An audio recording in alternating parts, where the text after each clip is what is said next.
Le communisme, c'est le pouvoir aux soviets plus l'électricité. Vladimir Ilitch Ulyanov dit Lénine. Avoir du talent, c'est avoir foi en soi-même, en ses propres forces. Maxime Gorky. Bonjour les échéquistes. Le vieux bolchevique, artisan de la révolution d'octobre 1917, défenseur des Rouges durant la terrible guerre civile russe et cofondateur de l'Union des républiques socialistes soviétiques en 1922, contre l'écrivain et brillant intellectuel révolutionnaire. Regardez comme il a l'air sympa. Si vous n'avez pas regardé l'excellente vidéo du youtubeur Mark Kenuen, la question est, de ces deux artisans de la mise à mal du pouvoir tsariste russe, qui l'a emporté? La réponse, en vidéo. Et bien sûr, avant d'oublier, comme d'habitude, échéquistes de tous les pays, abonnez-vous, laissez un pouce en l'air sous la vidéo si vous désirez en donner un coup à la chaîne, et, comme Tintin, suivez-moi au fabuleux pays des soviets. C'est parti! D'ailleurs, je parle du pays des soviets, mais dans les faits, cette partie s'est déroulée dans la ville italienne de Capri en 1908. Donc pour la culture G, on repassera. Alors ici, Lénine a les blancs, ce qui a dû le contrarier, et il se décide à débuter par E4. Gorky répond cavalier F6, attaque le pion E4, et nous avons ce que nous appelons la défense Alekhine, du nom du 4e champion du monde du jeu d'échecs, et nous pouvons déjà le dire, cette défense, en tout cas pour l'époque, rappelez-vous nous sommes en 1908, est véritablement révolutionnaire, c'est-à-dire qu'elle est complètement nouvelle. En effet, j'ai rapidement vérifié et cette ouverture ne fera son apparition dans la pratique des tournois, en tout cas de haut niveau, qu'au tournoi de Budapest en 1921, quand Alekhine lui-même se décidera à l'employer. Donc nous n'en sommes pas encore là et on pourrait se dire que ce coup est en fait un coup d'amateur cavalier F6 puisque ça permet E5, contre-attaque sur le cavalier F6 qui doit à nouveau rebouger. Oui, mais vous allez voir, c'est bien là l'idée de l'ouverture avec les noirs. Ces derniers vont en effet inciter les blancs à bâtir un fort centre de pion. Donc D4, on prend le centre. D6, on vient attaquer la pointe, le pion E5, le pion central E5 des blancs. C4 qui vient attaquer le cavalier qui bondit sur B6. Vous le voyez, plusieurs coups de cavalier dans l'ouverture et les blancs bâtissent un impressionnant centre de pion. Et ils ne vont pas s'arrêter là, je vous passe les détails, puisqu'ils vont jouer F4, le grand coup dans cette variante qu'on appelle la variante des 4 pions. Je vous laisse deviner pourquoi. Et ce qui est bien dans cette variante, c'est que les deux camps ont leur plan de jeu tout prêt. Si les blancs réussissent à consolider leur centre, ils vont pouvoir jouer l'avantage d'espace, mieux placer leurs pièces et espérer à terme l'emporter. Tandis que si les noirs réussissent à contre-attaquer le centre blanc, ils vont peut-être réussir à le casser, gagner un pion ou deux dans la bataille, ça ne mange pas de pain. Et en même temps, regardez, il y a plein de trous laissés derrière les pions blancs. Donc les noirs pourront en profiter comme des faiblesses et à terme espérer l'emporter. La question, qui va réussir à mieux faire parler son plan de jeu? Donc c'est ce que nous allons voir tout de suite. Les noirs prennent temps E5 et les blancs ne vont pas reprendre du pion D, sinon surviendrait un échange de dames avec dérocage du roi blanc. Donc ça, on n'en a pas très envie, d'autant qu'on a envie de garder les pions liés. Donc on va reprendre du pion F et maintenant cavalier C6, vous le voyez, les noirs vont développer leurs pièces et faire pression sur le pion blanc D4, donc le centre des blancs. La question, comment les blancs vont réussir à tenir le pion D4 et à consolider leur centre. Alors les blancs pourraient être tentés de jouer cavalier F3, sort le cavalier consolide. Le problème c'est qu'il y aurait fou G4 qui vient clouer le cavalier et donc faire pression sur un des défenseurs du pion D4. C'est la raison pour laquelle après cavalier C6, Lénine en fait a joué fou E3 pour développer son fou et protéger son pion D4 de cette façon, d'autant qu'il n'a plus à craindre les clouages. Et maintenant, d'ailleurs, le fou noir ne peut plus venir sur G4 puisqu'il y aurait tout simplement d'emprunt, donc le fou est venu à la place sur F5. Mais ma foi, c'est un coup de développement utile. Après avoir sorti le fou, on pourra jouer E6, sortir notre fou de case noire et penser à roquer. Donc on va avancer de quelques coups, cavalier C3, E6, cavalier F3, fou E7, fou E2, roc, roc. Les deux joueurs mettent le roi à l'abri, se développent de la façon la plus naturelle qu'il soit et maintenant nous allons entrer dans le vif du sujet, à savoir le milieu de partie. Alors ici, il faut bien comprendre que les noirs aimeraient mettre à mal le centre de pion des blancs, on l'a vu, c'est leur idée. Mais comment faire? Alors aux échecs, on a ce qu'on appelle des ruptures. Les ruptures, c'est quoi? Ce sont des coups de pion joués sur l'aile qui permettent de venir attaquer les pions centraux. Je m'explique.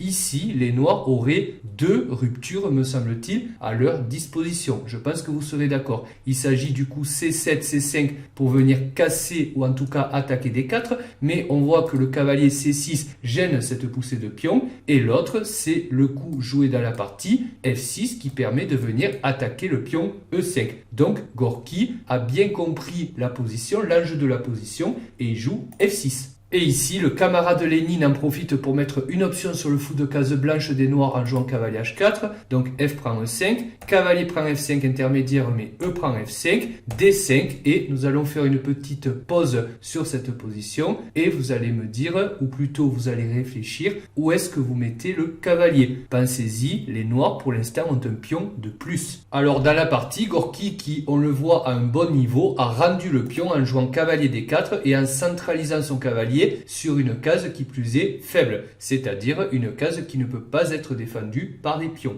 Si à la place les noirs avaient choisi de conserver le pion et d'enlever le cavalier sur la case par exemple B8, une case moins forte qu'en D4, alors il y aurait pu y avoir le coup C5 pour les blancs et vous le voyez, les 2 pions se mettent en marche, déstabilisent le cavalier qui va devoir revenir sur D7 et on le voit, ce n'est pas si mal pour les blancs qui doivent encore travailler, mais on va pouvoir avoir du fou C4, vise le roi et ma foi, ça joue.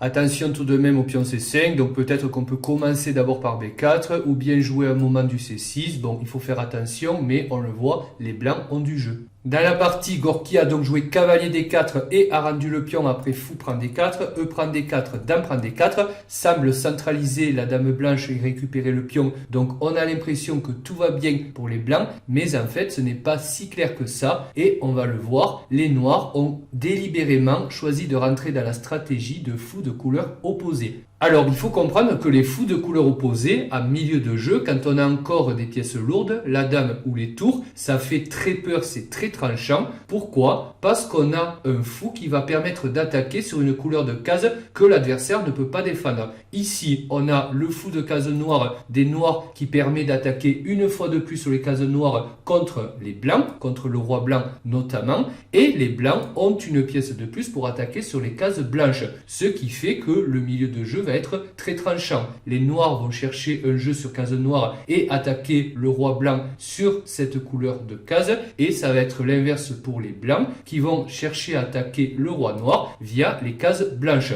Mais on va voir que ce sont les noirs qui vont tirer leur épingle du jeu, puisque les diagonales noires pour le fou de case noire sont plus ouvertes que les diagonales blanches pour le fou de case blanche. Vous le voyez qui a du mal à manœuvrer et qui est un peu bloqué derrière les 2 pions, tandis que le fou de case noire va plus facilement pouvoir s'exprimer. Donc je vous laisse admirer la suite. On pourrait s'attendre à fou F6, attaque la dame, mais en fait cavalier D7, un coup encore meilleur. L'idée, je rapatrie le cavalier sur la case D7, mais pour en fait menacer d'un clouage mortel sur cette diagonale noire. Raison pour laquelle Lénine a joué roi H1, boum, esquive, mais maintenant fou C5 attaque la dame qui vient sur D3, et maintenant dame G5, les pièces des noirs bondissent, donc vous le voyez, le fou sur une aile, la dame sur une autre, mais l'idée c'est qu'on va chercher un point de convergence pour attaquer le roi blanc. Ici, Lénine a pris la mauvaise direction, il a choisi de jouer cavalier B5, on le comprend, attaque le pion C7, mais en fait Gorky, il s'en fout, et il va jouer tour à E8, il ramène ses pièces, il centralise sa dernière tour qui n'attaquait pas, il va venir jouer pour tour E3, les cases noires encore une fois, attaque la dame, et si la dame s'enlève, attention, il y a le fou, et dans cette position, fou F3 a été joué par Lénine, mais tour E3 quand même, qui vient déstabiliser la dame blanche. La dame recule sur D2 et vient clouer la tour noire, mais peu importe, on va jouer tour F6 et ramener la dernière tour qui va venir, vous le voyez, naviguer sur l'aile roi pour attaquer le roi blanc. B4, Lénine tente une dernière contre-attaque, on va dire désespérée, en tout cas pas pour l'instant, mais vous le voyez, sa position devient critique. Gorky recule son fou sur E7, cavalier prend C7, un mauvais coup, donc vous le voyez, je vous ai mis les flèches. Le coup D6 aurait été plus approprié dans cette cette position, quitte à sacrifier un pion. Si les noirs reprennent du fou, alors on va récupérer le fou avec le cavalier. Si c'est le pion noir en C7 qui récupère le pion, on va un peu abîmer la structure de pion des noirs et bloquer un petit moment le fou de case noire. En même temps, on se donnera les cases blanches, on les ouvrira pour le fou de case blanche, mais aussi pour la dame. On pourra target le pion B7 en plus. Donc ça, ce serait une bonne manœuvre, mais malheureusement, c'est cavalier prend C7 qui a été joué. Un coup trop gourmand, puisque maintenant, il n'empêche pas tour H6. Donc vous le voyez, les noirs continuent impitoyablement leur jeu d'attaque à l'aile roi. Ils n'en ont cure du matériel. Cavalier E6 centralise le cavalier, vient attaquer la dame, mais dame G3, la dame ne peut pas être mangée par le pion H2, le pion est cloué par la tour, puisque derrière il y a le roi, et en même temps, on menace échec et mat. Donc H3 a été joué par les blancs pour parer l'échec et mat, mais fou D6, un magnifique jeu combinatoire de la part des noirs, qui maintenant menace une fois de plus mat sur H2, on change de batterie, et après roi G1, tour prend H3, et dans cette position, Gorky met le dernier coup de massue, puisque Lénine a abandonné. Le pion est cloué, on ne peut pas prendre la tour H3, et on va menacer, alors je vous montre, je vous joue un coup au hasard, c'est juste pour que vous compreniez, on va menacer tour H1, échec, seul coup, roi prend H1, mais maintenant, dame H2, échec et mat, un magnifique dernier sacrifice de déviation. Mais je vous rassure, Lénine n'était que trop content d'avoir fait perdre les blancs. Je rigole. Écoutez, cette vidéo est maintenant terminée, j'espère qu'elle vous a plu. Pouce bleu, que dis-je, pouce rouge si c'est le cas. Et moi je vous dis à très bientôt pour la prochaine et dernière vidéo de notre trilogie. Ciao!